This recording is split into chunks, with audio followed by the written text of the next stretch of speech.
Bismillahirrahmanirrahim. Bismillahirrahmanirrahim. Assalamualaikum warahmatullahi wabarakatuh.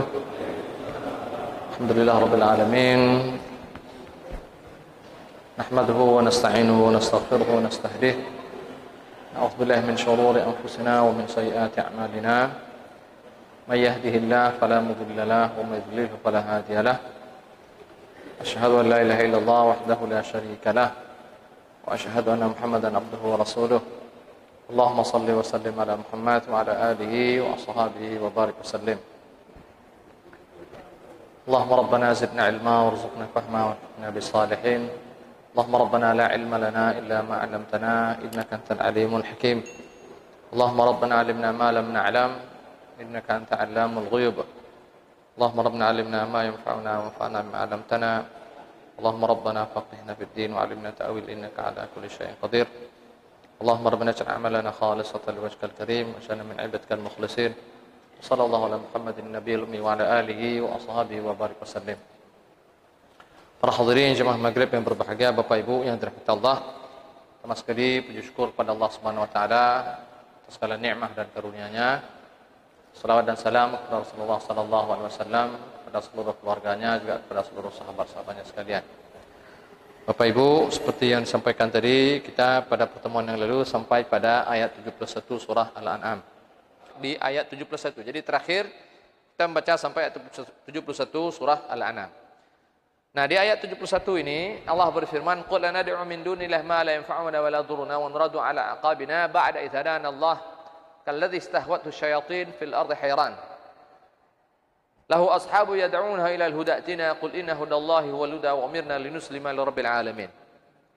Nah, jadi ayat ini kita sudah jelaskan. Ayat ini memberi penjelasan singkat kepada kita, Bapak Ibu yang berbahagia, para hadirin jemaah sekalian. Tetapi ini semacam rumus begitu, kaidah. Jadi beragama ini butuh kepada dua kekuatan internal ya, yang asas, ya, dua kekuatan utama.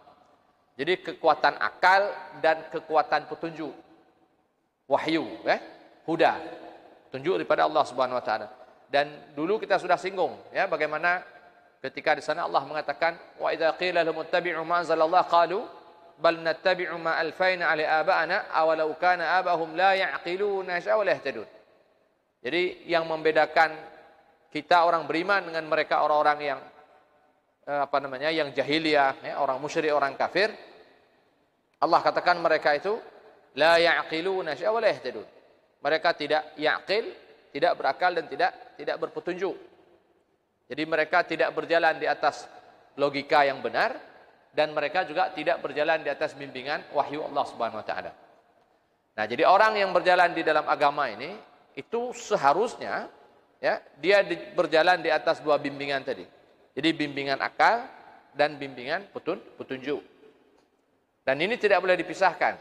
Jadi tidak boleh berjalan wahyu sendiri tanpa ada akal. Dan akal sendiri juga tanpa bimbingan wahyu. Karena tidak mungkin wahyu tanpa akal. Karena tidak ada siapa yang bisa memahami wahyu kalau tidak ada akal. Makanya agama tidak turun kepada orang gila. Agama tidak turun kepada anak-anak. Kenapa? Karena akal mereka belum sempurna. Agama turun kepada orang berakal. Maka akal ini tidak bisa dipisahkan daripada agama ini. Akallah nanti yang akan memahami agama ini. Tanpa akal orang tersesat, dan ini yang diisyaratkan pada ayat penggalan pertama, qul nad'u min dunillahi ma la yanfa'una wa la yadhurruna. Jadi kenapa orang jahiliyah dulu menyembah berhala, akalnya tidak jalan. Nah, padahal dalam beragama ini kita bukan punya dalil nakli, tapi kita juga punya dalil akli namanya. Akal itu berperan penting dalam menjelaskan tentang Allah Subhanahu wa taala, tentang Tuhan. Akal ini punya peran penting dalam menjelaskan tentang agama ini secara umum. Nah, walaupun dia bukan sebagai sopirnya, dia bukan sebagai imam gitu ya. Imam itu tetap wahyu gitu. Tapi dia harus berdampingan karena dia yang menjelaskan wahyu itu. Nah, begitu ya. Nah, jadi itu menjadi kita katakan tadi itu kekuatan utama itu. Jadi akal, kemudian wahyu. Makanya di hujung ayat Allah kan qul inna hudallahi huwal huda. Jadi tidak cukup dengan ini saja, ya, tapi perlu ada bimbingan wahyu. Tanpa wahyu manusia juga akan tersesat karena akal ini punya keterbatasan. Tapi dua ini harus beriring dia. Nah, jadi wahyu dan akal. Jadi petunjuk Allah dan akal, jadi rasional gitu ya. Nah, itu yang pertama. Nah, kemudian selanjutnya, ya. Nah, baru kemudian di hujung ayat wa amirna linuslima lirabbil alamin. Jadi kami diperintahkan untuk tunduk kepada Allah Subhanahu wa taala, kepada Rabbul Alamin. Jadi mungkin dulu pernah juga saya sampaikan bahwa jadi ketundukan kita kepada Allah ini bukan ketundukan buta. Ya. Kita ini ummah yang dikenal dengan satu jargon as-sam'u wa ta'ah. Jadi kita ini ummah yang mendengar dan patuh. Tapi dengar di sini bukan sekedar dengar, tapi dengar maksudnya memahami apa yang didengar. Ya. Jadi jadi nanti perhatikan juga ada ayat misalnya Allah sering sebut dalam Al-Qur'an. Dan di sini nanti peran ilmu, gitu ya, dan ilmu itu bicara akal. Allah katakan illal ladzina amanu wa 'amilus shalihat. Kira-kira begitu ya. Beriman dan beramal saleh. Kita mengatakan bahwa orang tidak bisa langsung beramal saleh tanpa ada ilmu. Iman, ilmu baru amal. Tidak boleh loncat dari iman kepada amal, tidak bisa. Harus ada ilmu, harus ada pengetahuan. Dan pengetahuan ini dia merujuk kepada akal, pemahaman. Ya. Jadi akalnya ke yang nanti membimbing seorang ketika dia membaca wahyu dan seterusnya, membaca hadis, membaca Al-Quran, lalu kemudian dari apa yang dipahami itulah muncul di dalam pengamalan sehari-hari. Nah, kembali kita katakan bahwa jadi kita tidak hanya tunduk ya kepada Allah, itu tunduk buta tidak. Dan bahkan ketundukan yang buta itu tidak diterima. Jadi al-amalu bila ilmin mardud. Jadi amal tanpa ilmu itu tertolak. Ya. Nanti Bapak Ibu juga bisa baca di surah Al-Muluk misalnya. Pegah-pegah Allah di surah Al-Muluk. Jadi ketika ditanya kepada orang kafir kenapa mereka masuk neraka itu, saya lupa awal ayatnya. Saya coba carikan di sini. Mudatsir.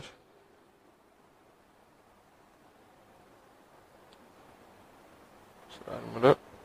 Nah, di sini ada kalimat waqalu law kunna nasma'u naqil ma kunna fi ashabis sa'ir.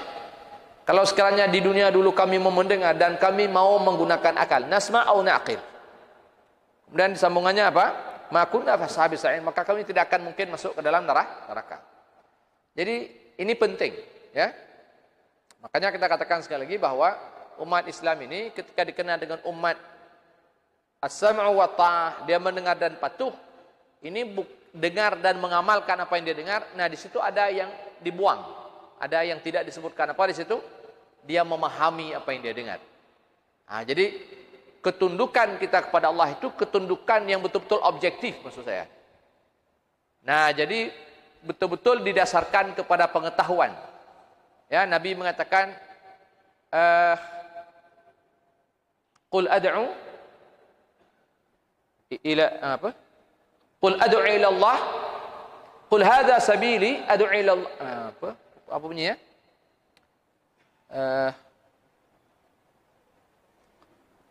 Qul hadhihi sabili ad'u ila Allah ala basiratin ana wa man ittaba'ani. Kira-kira begitu bunyinya, Jadi bunyinya yang tilap-tilap. Jadi diingatkan. Jadi Nabi mengatakan saya mengajak orang-orang ke jalan Allah ini ala basiratin. Jadi Nabi mengajak para sahabat, Nabi mengajak ummah ini itu bukan sekedar mengajak. Jadi ini kontra dengan orang musyrikin ketika mereka mengajak anak-anak mereka. Mereka mengajak anak-anak mereka bukan ala basirah, bukan atas dasar ilmu pengetahuan. Jadi tidak jalan ini. Yang mereka ajak pun, yang mereka katakan itu pun tidak jelas itu apa. Nah, jadi dalam Islam tidak demikian. Jadi Nabi mengajak kita ala basirah. Sahabat itu ketika mereka patuh kepada Nabi itu patuh ala basirah. Mereka patuh itu patuh bukan patuh buta, maksud saya. Ya, jadi kadang-kadang ada orang menjelaskan kadang-kadang seperti itu bahwa sahabat ini patuh kepada Nabi seakan-akan patuh buta begitu. Jadi mungkin pernah kita sampaikan sebelum ini. Jadi kepatuhan sahabat itu bukan seperti kepatuhan seorang katakan saya contoh saya tentara begitu ya. Seorang tentara dengan pangkat terkecil, kemudian diperintahkan oleh komandannya dengan pangkat tertinggi misalnya. Saya kira ini tentara ini Pak, biasanya begitu dia. Jadi patuhnya ini, dia tidak boleh tanya kenapa. Nah, di dalam Islam boleh tanya kenapa. Kecuali mungkin ada pada tempat tertentu saja. Ya, nah, di Islam bebas bertanya. Silakan Anda bertanya, tanya-tanya, dan Allah sendiri yang memerintahkan kita untuk berfikir dan untuk mempertanyakan. Makanya Al-Quran ini turun kepada orang yang berakal. Tidak ada larangan bertanya. Silakan bertanya di sini. Ya, tanya tentang apa saja. Hanya larangan di dalam Islam. Ya, jadi sehingga pada akhirnya ketika kita hari ini patuh, itu betul-betul patuh memang karena hati kita sudah yakin. Allah menjelaskan, lihat bagaimana Ibrahim, arini kaifa tuhil maut. Ya, Ibrahim tanya, ya Allah, bagaimana kau menghidupkan yang mati? Kalau bagaimana pertanyaan Ibrahim? Belum tak pertanyaan, Pak. Ya. Jadi Allah tanya kemudian, awalam tu'min? Apa engkau tidak beriman wahai Ibrahim? Qala bala walakin liyatma'inna qalbi. Tanya sampai hati tenang. Benarlah Islamnya. Sehingga apapun yang kita kerjakan itu bukan hanya kita terima di sini, tapi hati pun kita tenang. Jadi maksud ketaatan di dalam Islam. Jadi ketaatan yang terpuaskan. Jadi bukan ketaatan mungkin di sebahagian agama di apa, tapi ada unek-unek yang tak bisa dijelaskan tapi terpaksa dikerjakan karena tradisi memang yang membelit. Nah, jadi orang Kristen. Kenapa Kristen pada hari ini mereka menjadi liberal, menjadi sekuler? Kenapa mereka meninggalkan gereja? Karena ada problem keagamaan mereka yang tidak bisa mereka jelaskan. Dan itu terus menjadi unek-unek sampai pada hari ini, tapi mereka tidak bisa berontak. Kira-kira begitu. Tentang teologi mereka, tentang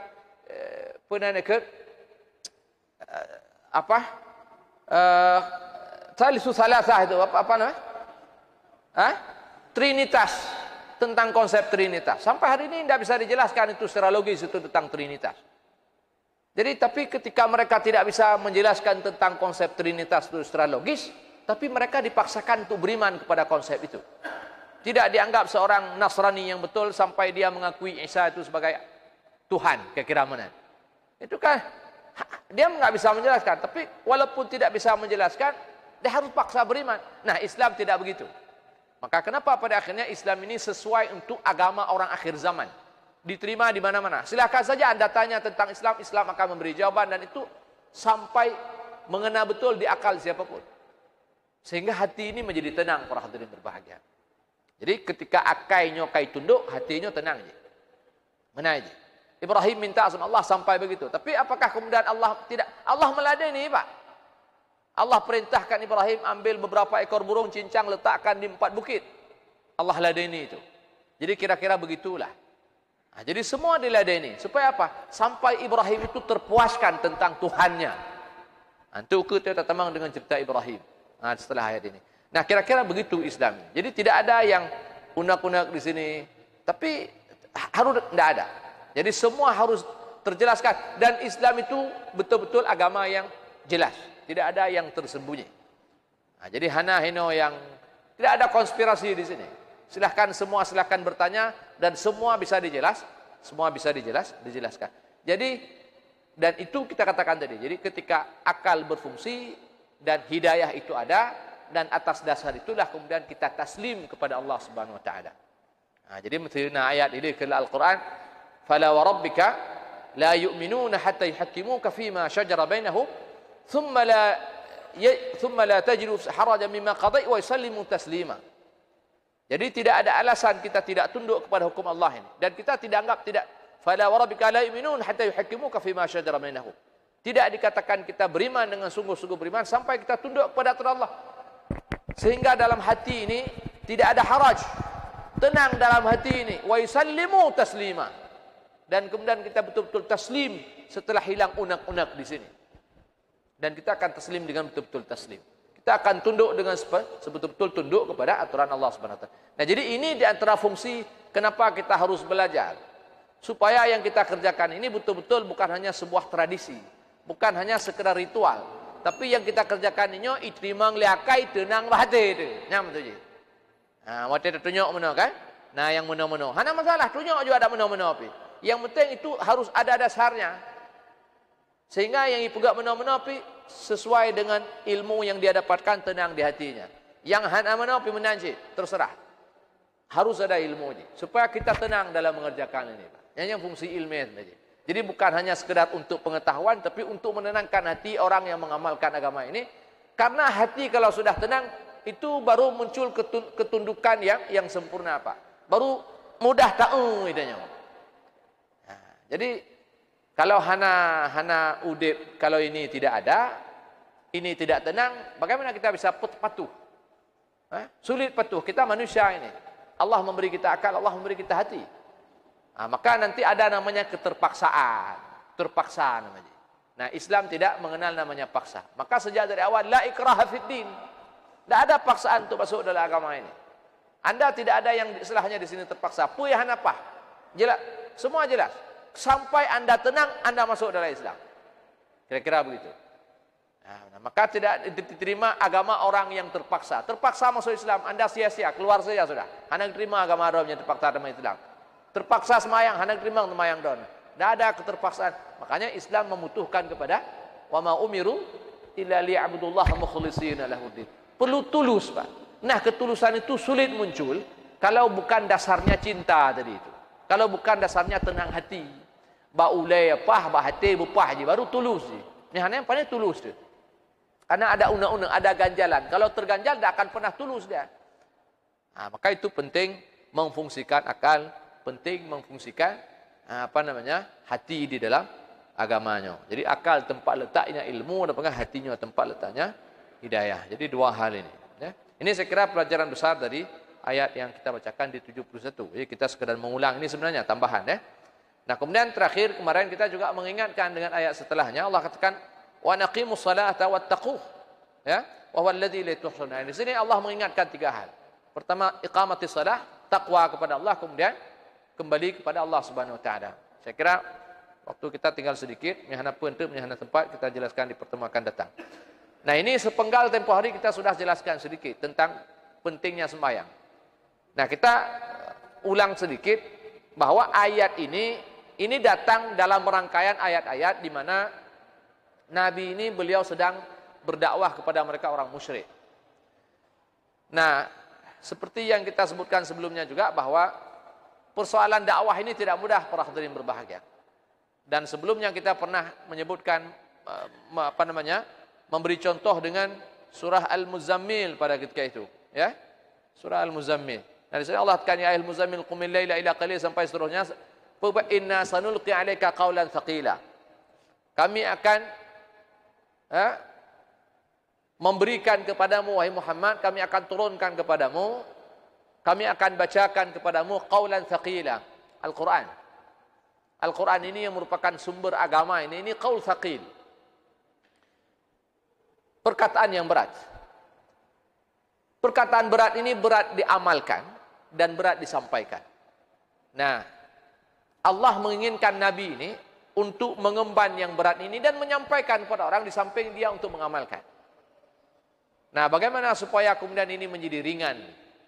Bagaimana pekerjaan yang berat ini kemudian menjadi ringan? Maka Allah katakan di awal apa? Ya ayyuhal muzammil qumil laila illa qalila.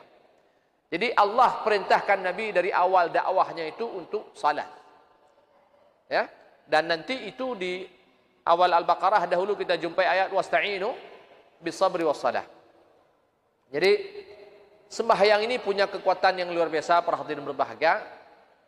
Dan sembahyang ini satu-satunya media yang paling hebat di dalam Islam untuk memberikan kekuatan kepada orang mukmin. Jadi seperti yang kita sudah sering sampaikan, kita ini lemah dalam segala hal di dalam semua kondisi sebenarnya.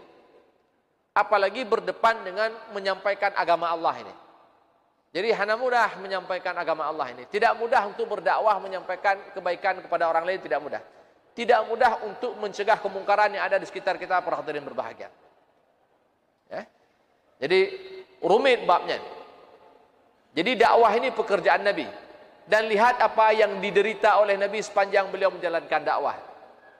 Tapi Nabi ini menjadi ringan. Beliau ini menjadi mudah. Paling tidak, meskipun fisik beliau sakit, tapi hatinya tidak pernah tersakiti. Hatinya tidak pernah susah. Meskipun kehidupan fisiknya susah. Ya, dan yang paling penting bukan fisik para hadirin tapi hati. Kita mungkin boleh miskin tapi hati tidak boleh miskin. Badan boleh sakit tapi hati tidak boleh. Dan itu dialami oleh Nabi, dan itu menjadi kekuatan utama beliau. Ketika hatinya tenang ini, meskipun badannya sakit, lelah, letih, berdarah-darah Nabi, tapi ketika hatinya ini terjaga dengan baik, maka dia selalu punya kekuatan. Siang dan malam Nabinya tetap energik dia. Kenapa? Karena persoalan semangat ini, persoalan asa ini, persoalan motivasi, kekuatan batin. Orang boleh saja terbentang di ranjang sakit, tapi ketika batinnya ini kuat, ketika hatinya ini kuat, maka dia bisa kuat para hadirin berbahagia. Nah, tapi banyak kita pada hari ini, ketika badan kita sehat, vitamin kita lengkap, tapi ketika hati kita ini tidak sebening hati orang terdahulu, hati kita tidak sebersih hati-hati orang terdahulu, maka jangankan menyampaikan agama ini kepada orang lain, untuk menggerakkan daripada diri sendiri saja kita berat. Ayo gerak. Maka menang karena kekuatan Allah itu tidak turun kepada kita seperti bagaimana kekuatan Allah turun kepada mereka dahulu. Nah, bagaimana dan dari mana kita menjemput kekuatan itu? Maka media terbesar untuk menjemput kekuatan Allah itu adalah as-salah. Yang kerana, ya, karena waktu sudah isya. Ya. Insyaallah nanti di pertemuan akan datang kita akan lanjutkan kembali ayat ini. Ya, tadi terpotong karena di awal kita cerita tentang mataku. Saya kira demikian. Mudah-mudahan ada faedah dan manfaat. Hadanallahu wa ijma'in. Subhanakallahumma bihamdika asyhadu an la ilaha illa anta astaghfiruka wa atubu ilaik. Assalamualaikum warahmatullahi wabarakatuh.